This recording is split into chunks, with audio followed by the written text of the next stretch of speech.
परमाणु युद्ध होता है तो क्या हम बच पाएंगे? आखिर ये टॉपिक इतना इम्पोर्टेंट क्यों है?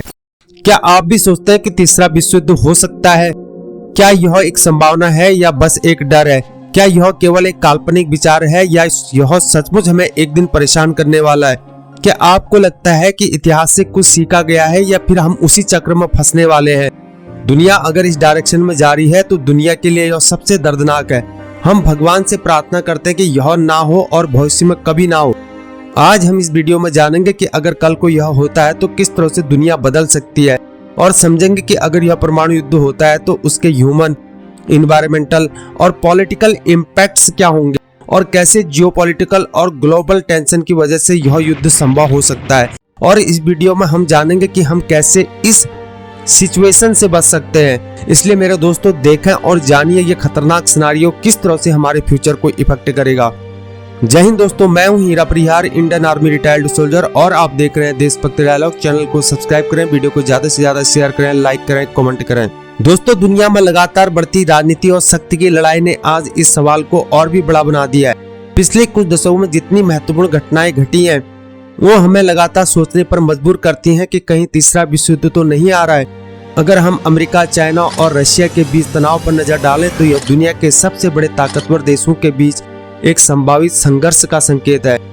दुनिया भर में हथियारों की होड़ और आतंकवाद के बढ़ते खतरे ने इन चिंताओं को और भी बड़ा बना दिया है। तो वहीं आर्थिक संकट, आर्थिक असमानता, देशी और अंतर्राष्ट्रीय राजनीति, जलवायु परिवर्तन इसके मुख्य कारण हो सकते हैं। तो वहीं आज के दौर में साइबर वॉर भी एक समस्या बन चुका है, जो एक नई प्रकार की चुनौती है। जब देखो कुछ देश हमेशा परमाणु युद्ध की धमकी देते रहते हैं। दोस्तों, यह वह युद्ध है जिसमें न्यूक्लियर वेपन्स का इस्तेमाल होता है। न्यूक्लियर वेपन्स वो पावरफुल बॉम्ब से हैं जो एटॉमिक एनर्जी का यूज करते हैं। दोस्तों, आज पूरे विश्व भर में कई देशों में आपसी संघर्ष, तो कई देशों के बीच बॉर्डर टेंशन, तो कुछ देशों में सुपर पावर बनने की होड़ सी मची हुई है। सुपर पावर बनने की होड़ में अमेरिका, चाइना और रूस नंबर 1 पर है। तो वहीं पिछले वर्षों से इजराइल, ईरान, फिलिस्तीन में संघर्ष, जिसमें लेबनान, गाजा, यमन शामिल, हिजबुल्लाह ऑर्गेनाइजेशन, हमास और हैती यहूदी भी हैं। इस प्रकार इजराइल मौजूदा वक्त में 7 मोर्चों पर लड़ाई लड़ रहा है। इस प्रकार इस युद्ध में धीरे धीरे मिडिल ईस्ट के देश भी शामिल हो गए। पूर्वी यूरोप से लेकर मिडिल ईस्ट और अफ्रीका तक हिंसा और अस्थिरता का दौर जारी है। इस युद्ध के कारण जमकर तबाही हुई है, जिसमें मानवीय संकट पैदा हो गया है। जहां कहीं भी जिंदगी हुआ करती थी, अब वहां पर सिर्फ मलबा और खंडहर है। युद्ध की तबाही झेल रहे लोगों को देख इंसानियत भी रो पड़े। न खाने के लिए पैसा है, न अनाज है। लाखों घर उजड़ गए, लोग अपने ही देश में शरणार्थी हो गए। हजारों महिलाओं का बेरहमी से दुष्कर्म हुआ है, तो किसी ने लाचारी का फायदा उठाया है। तो वहीं रशिया और यूक्रेन का वॉर थमने का नाम ही नहीं ले रहा है।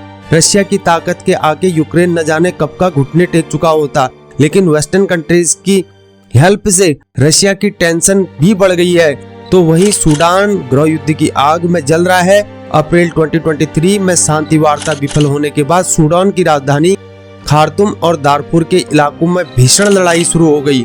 सूडान की सेना और रैपिड सपोर्ट के बीच टकराव अब तक लाखों घरों को बेघर कर चुका है। हजारों लोगों की जान चली गई है। जनता लगातार हिंसा और अत्याचार का शिकार हो रही है। तो वहीं भारत के पड़ोसी देश में म्यांमार में तख्ता पलट होते ही 2021 में हिंसा भड़क उठ चुकी थी, सरकार गिर गई थी। इसके बाद यहाँ पर लोकतंत्र समर्थक समूह और सशस्त्र गुट सेना के खिलाफ लड़ाई लड़ रहे हैं, जिसमें हजारों लोगों की मौत, 33 लाख से ज्यादा लोग विस्थापित हो गए। तो वहीं चाइना ताइवान पर कब्जा करना चाहता है। तो वहीं नॉर्थ कोरिया, साउथ कोरिया के बीच संघर्ष। तो वहीं अफगानिस्तान, जिसमें 2009 से 2022 तक एक रिपोर्ट के अनुसार 1,11,000 सिविलियंस की कैजुअलिटीज हुई है। हालांकि अब यहाँ पर तालिबान की सरकार है। तो वहीं कॉन्गो और साउथ अफ्रीका, सूडान संघर्ष। तो वहीं इथोपिया, लेक चड बसिन का यह कॉन्फ्लिक्ट कैमरून, नाइजीरिया और नाइजर को 15 साल से इस रीजन को प्रभावित किया हुआ है। तो वहीं अफ्रीका के वेस्टर्न सोहेल रीजन में कॉन्फ्लिक्ट हुआ, इंक्लूडिंग बर्किना फासो और नाइजर में। यह सब पॉलिटिकल इनस्टेबिलिटी के कारण हुआ है। तो वहीं सोमालिया भी सिविल वॉर की मार को झेल रहा है। तो वहीं सीरिया में 2011 से सिविल कॉन्फ्लिक्ट शुरू हुआ, जिसके कारण लोगों की जिंदगियां बर्बाद हो गई। इन हालातों में दोस्तों अगर परमाणु युद्ध होता है तो वह होगा जिसके बारे में हम केवल कल्पना कर सकते हैं। यह परमाणु युद्ध कुछ और नहीं बल्कि ये केवल और केवल तबाही लेकर आएगा। पहले से जापान परमाणु हमले को झेल चुका है, जो बचे हैं वो उस दिन को याद करके सहम जाते हैं। दूसरे विश्व युद्ध के दौरान जापान घुटने टेकने को तैयार नहीं था, तब जाके अमेरिका ने 2 शहरों हिरोशिमा और नागासाकी पर परमाणु बम गिराया था। 6 अगस्त 1945 को हिरोशिमा और 9 अगस्त 1945 को नागासाकी में बम गिरा था। हिरोशिमा पर गिरे बम से 1945 के आखिरी तक 1,40,000 लोगों की मौत हो गई थी। नागासाकी पर जो बम गिरा था उसकी रेडिएशन पहाड़ों की वजह से 6.7 किलोमीटर तक ही फैली थी। इसमें भी 1945 के आखिरी तक 74,000 लोग मर गए थे। हमले के बाद जमीन की सतह का तापमान 4,000 डिग्री सेल्सियस तक पहुंच गया था। बम गिरने के सालों के बाद भी ल्यूकेमिया, कैंसर और फेफड़ों से जुड़ी खतरनाक बीमारियों से जूझ रहे थे। इतना नहीं, सैकड़ों हजारों की आंखों की रोशनी तक चली गई थी। ICN की एक रिपोर्ट के मुताबिक दुनिया भर के 9 देशों के पास लगभग 12,000 से ज्यादा परमाणु हथियार हैं और Russia, America, China, France, Britain, Pakistan, Bharat, Israel और नॉर्थ कोरिया। हालांकि अब ईरान भी परमाणु हमले की धमकी देते रहता है और परमाणु शक्ति संपन्न देश होने का दावा पेश करता है। सबसे ज्यादा न्यूक्लियर वेपन्स रशिया के पास हैं, लगभग 5,889। अमेरिका के पास लगभग 524। जहां अमेरिका ने अपने न्यूक्लियर वेपन्स को इटली, तुर्की, बेल्जियम, जर्मनी और नीदरलैंड में तैनात करके रखा है। चाइना के पास जहां 410 है लगभग, फ्रांस के पास लगभग 290, ब्रिटेन के पास लगभग 225, पाकिस्तान के पास लगभग 170, भारत के पास लगभग 164, इजराइल के पास लगभग 90, तो वहीं नॉर्थ कोरिया के पास लगभग 30। परमाणु बम जब गिरता है तो यह उसे तबाही मचाने में केवल और केवल 10 सेकंड लगते हैं, लेकिन उसका असर दशकों तक होता है। जो परमाणु बम हिरोशिमा में गिरा था, अगर उसी साइज के 100 बम गिरते हैं तो पूरी धरती का सिस्टम बिगड़ जाएगा, जिससे पूरा क्लाइमेट सिस्टम बिगड़ जाएगा और खेती भी नष्ट हो जाएगी। वैसे ही दुनिया आज के दिन में ग्लोबल वार्मिंग से जूझ रही है, लेकिन न्यूक्लियर वॉर पर धरती का टेम्परेचर तेजी से कम होगा। बम ब्लास्ट होने से जो धुआं निकलेगा वह जमीन की सतह में जम जाएगा। हो सकता है ऐसा होने पर कुछ जगहों में तो सूरज की रोशनी तक न पहुंच पाएगी। अगर दुनिया भर के सारे न्यूक्लियर वेपन्स का यूज होता है तो इससे 150 मिलियन टन का धुआं धरती के स्ट्रेटोस्फीयर में जम जाएगा और यह ओजोन लेयर के ऊपर होती है, जो धरती की बाहरी सतह है। दुनिया भर के ज्यादातर इलाकों में बारिश तक नहीं होगी। ग्लोबल रेनफॉल में 45% की कमी आ सकती है। इससे धरती की सतह का औसत तापमान 7 से लेकर 8 डिग्री सेल्सियस तक पहुंच जाएगा। तुलना करने पर यह पता चलता है कि 18,000 साल पहले आइस एज का युग था, तब टेम्परेचर 5 डिग्री सेल्सियस था, यानी दुनिया 18,000 साल पीछे चले जाएगी। इस प्रकार परमाणु हमले से दीर्घकालिक समस्या उत्पन्न हो सकती है। जो रेडिएशन निकलती है वह कई वर्षों तक और कुछ पीढ़ियों तक अपना कुप्रभाव डालती है। जिस क्षेत्र में हमला होता है वहां के पर्यावरण पर गंभीर असर होता है। सालों तक उस इलाके की भूमि बंजर हो जाती है।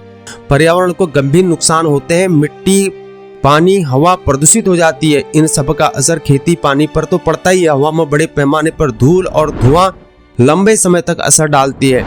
इसकी मोटी परत वायुमंडल में हो जाने से सूर्य का प्रकाश उस इलाके में धरती में पहुंच नहीं पाता है या कम पहुंचता है। इससे तापमान में भी गिरावट आ जाती है। एक देश पर इस प्रकार की घटना का असर अगर देखा जाए तो आर्थिक से लेकर लोगों की अलग अलग प्रकार की समस्याओं से उसका सामना होता है। इससे यह समझा जा सकता है कि किस प्रकार परमाणु बम का हमला किसी एक स्थान नहीं बल्कि आसपास कई किलोमीटर और अगर देश छोटा हुआ तो पड़ोसी देशों तक आना असर देखने को मिल सकता है। इस प्रकार अगर परमाणु युद्ध होता है तो इसके परिणामों का हम सभी को इसका खामियाजा भुगतना होगा, चाहे हम किसी भी देश में रहते हो। दोस्तों, इस प्रकार आज हमारे लिए पीस और डिप्लोमेसी का रहना बहुत ज्यादा जरूरी है और पूरी दुनिया को शांति और सहमति की ओर बढ़ना होगा और हर संभव प्रयास करना होगा कि हम इसे हर हाल में टाल सके, वह शांति और समझदारी से काम लें। दोस्तों, ये थी इंफॉर्मेशन। अगर परमाणु युद्ध होता है तो इसके बारे में हमने विश्लेषण किया, एनालिसिस किया, जाना और क्या से क्या हो सकता है, ये क्यों नहीं होना चाहिए। दोस्तों अगर हमारी वीडियो आपको पसंद आती है तो हमारे वीडियोस को आप लाइक करना, चैनल को सब्सक्राइब करना और वीडियो को शेयर करना। आज के लिए इतना ही। जय हिंद, जय भारत, वंदे मातरम, भारत माता की जय।